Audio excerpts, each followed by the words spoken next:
ito yung hinahanap namin para sa Christmas tree. So, pang-decor namin sa Christmas tree para bago naman.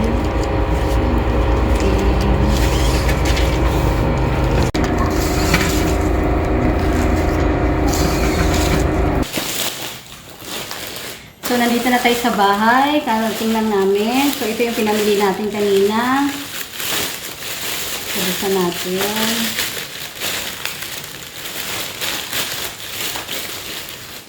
So, ito yung binili namin kanina, yung ribbon para sa Christmas tree. Yun. Kaya dalawa yung binili namin.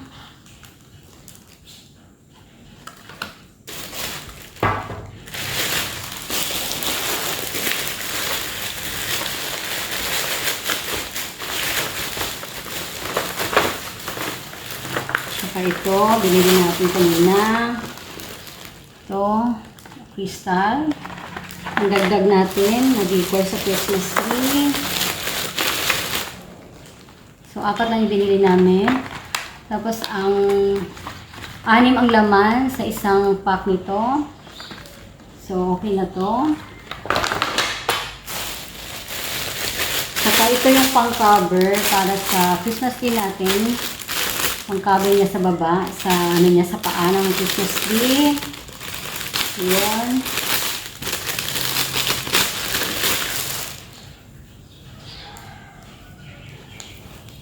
So, ito yung pang-cover natin sa paa ng Christmas tree.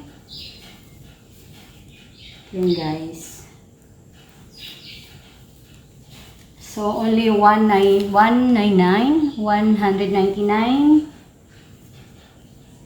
Baka bukas, pwede na natin ilabas ang Christmas tree natin para mag-decor na tayo. So, we'll see tomorrow kung may time ako.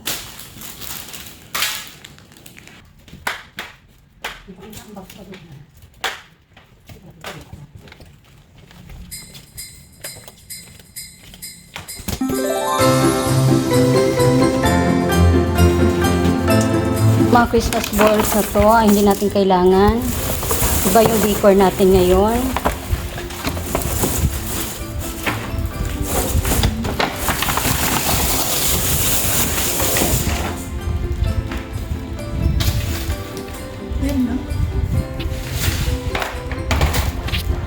So, yung Christmas tree natin ngayon, guys, this 2025 ay bawasan natin kasi kumakain siya ng space. So, hindi siya katangkaran. So, binawasan namin ang tangkad ng Christmas tree namin. So, ito hindi namin kailangan. Ito lang to. So, ito yung nabili natin kahapon, yung ribbon. Ito yung magiging decor natin sa Christmas tree. Saka yung cover natin sa paa ng Christmas tree. At saka ito, crystal.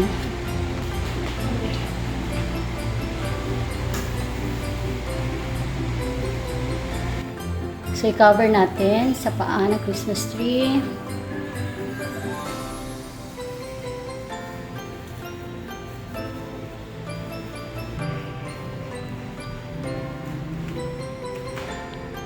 So, okay na yan. Simulan na natin mag-assemble ng Christmas tree natin.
So now, gagawa tayo ng ribbon, guys. Ito yung magiging decor natin.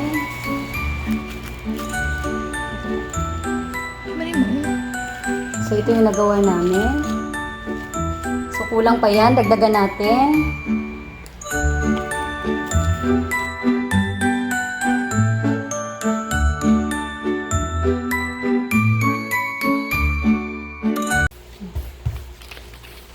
So, ganito lang kasimple ang gawa naming ribbon. Simplihan lang natin.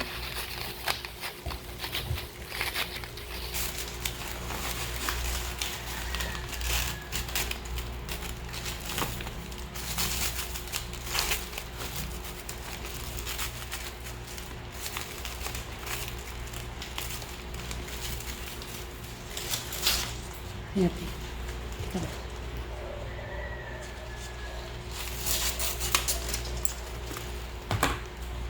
So, ganito lang siya guys. Ganyan lang kasimple. Okay. So, ito lahat guys, yung nagawa natin ribbon ngayon. So, itry na namin isabit.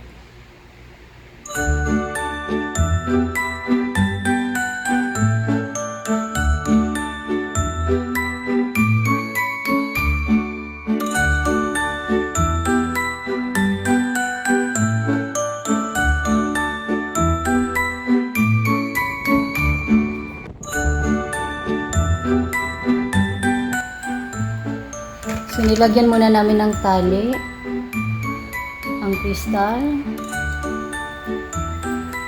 para maisabit na natin.